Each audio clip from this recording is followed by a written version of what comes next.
Nebraska Governor Jim Pillen's office says he will not be at a hearing tomorrow for the so-called Cornhusker Clink. The Urban Affairs Committee will talk about concerns about the McCook site.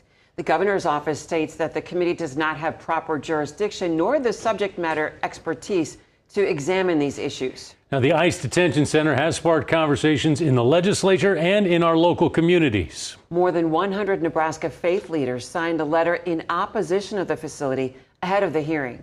KETV News Watch 7's Madison Perales talked with some of the leaders. She joins us here in the studio. Madison.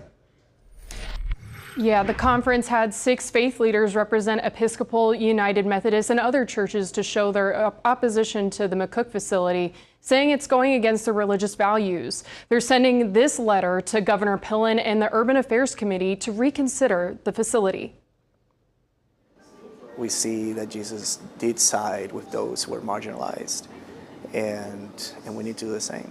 Nebraska faith leaders meet at Urban Abbey Thursday, run by founding pastor Deborah McKnight. More than 100 clergy that signed on to the letter want to be really clear that our faith invites us to welcome people, invites us to extend to the table rather than build a wall, to create safe space for our neighbors and with our neighbors. Reverend Eduardo Busan was born in Puerto Rico and moved to the States in 2000. He says Nebraska is like home.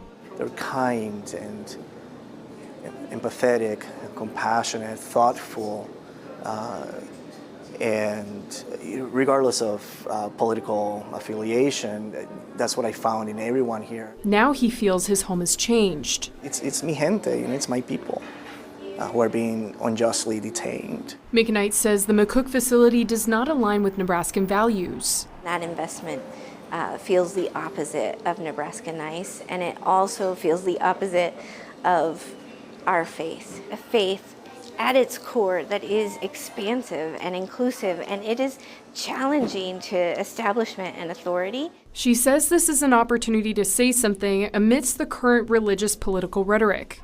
The Christian voice right now has been usurped in a diversity of ways that I feel called to be really clear in opposition to, and to invite people in. Busan will not be at the hearing tomorrow, but McKnight will be in attendance. We also reached out to Pillen about these leaders' concerns, but have received no response. Back to you.